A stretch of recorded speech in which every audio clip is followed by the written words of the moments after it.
Hello, welcome back to another server tutorial. In this video I'm going to show you how to create a Rust dedicated server with Oxide. The reason why you'd want Oxide is so you can put plugins in and mod your server. First up, we start off by doing what you do when you create a regular Rust server, and that is by going to playrust.com/dedicated-server. A link for this can be found in the description below, and download rust_server.zip. Find it in your downloads folder and extract it.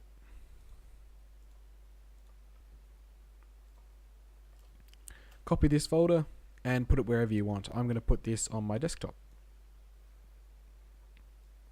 Next, open it up and run._ds.bat. What this does is this opens up Steam CMD and downloads all of the required Rust files. This can take anywhere from a few minutes to a bit longer, depending on your network speed and the speed of your computer. Once Steam CMD has finished downloading all of the required files, the Rust server will automatically start. At this point, you could join the Rust server, but it doesn't have Oxide. So now what we need to do is we need to close the server and install Oxide. So just close that. Once you've closed the server, go ahead and go to oxidemod.org/downloads. I have a link for this in the description, and download the latest build of Oxide for Rust.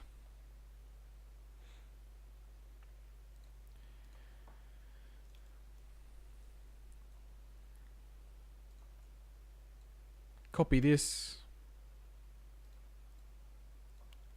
go to your folder, and paste it in the RustDS folder. Replace the files, and now Oxide has been put into the Rust files. So I'll go ahead, right click on this and edit it. This is where you change all the settings for the server. So you change the server port. By default it's 28015. I'm going to leave it as that, and the RCOM port I'm going to leave that the same.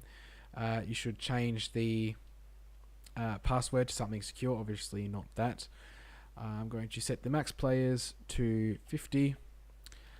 I'm going to set the host name. Obviously you can make that whatever you like. Server identity is the name of the folder that the server will save to. I'm going to set that to server 1. I want the server to be procedural, so I'm going to leave it as that. You can put Happus Island in there if you want Happus Island, etc. And you can put a seed in for the procedural map if you like. This number can be anywhere between 2,000 and 8,000. 4,000 is pretty usual, so I'm going to leave it at that.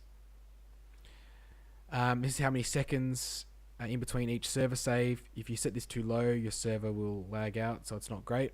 So leave it at something, around that. Global chat, you most likely want true. If you disable this, no one will be able to speak in global. The description will show in the server page in the server list. So I'm just going to set it as something random like that. You can set a server header image if you'd like, and a server URL, so your website or something like that. I'm just going to leave those as default. You can change those if you like. Go ahead and save that. And I'm just going to rename this. And run it. This will launch the server with Oxide.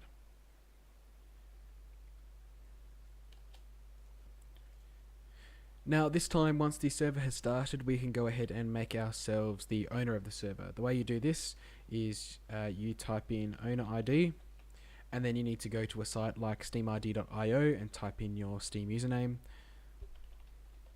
the one that you log in to Steam with. And your Steam ID 64 is the number that starts with 7656. Copy that, paste it in. Oops. Put a space there, and then put your player name in after that. This will add you as owner. If you want to add a moderator, it's the same thing, except you type in moderator ID and then a space and then the Steam ID 64 and then the player name. Once that's done, go ahead and type in write CFG. This will write that new information to the config file. Now what we can do is we can hop in game to see if Oxide is working and that everything is the way it should be. Now that we're in game, there's a few ways you can join your server. One of them is by clicking play game and finding your server in the global server list. This will only appear here if you have port forwarded and allowed the server application through your firewall. The next is you can find it on local network, and the other is by opening up the console, typing client.connect and then localhost followed by the port, in this case it's 28015, and hitting enter.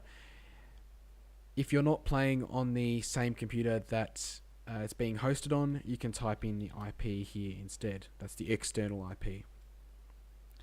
In my case, I'm just going to type localhost. Hit enter, and then you should join your server.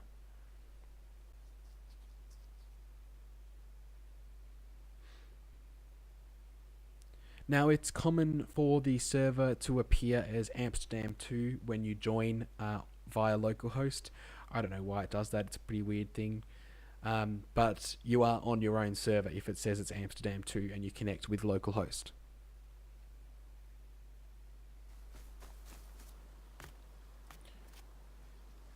Now that we're in the server, we can see that the information bar at the bottom of the screen is working, and that Oxide is now working. So you can go ahead and add whatever plugins you like, and they have their own commands associated with them. So it's really up to you what you want your server to become plugins wise. Thanks for taking the time to watch this server setup tutorial. If you have any questions regarding the contents of the tutorial, don't be afraid to leave a comment in the comments down below. Thanks for watching. Bye.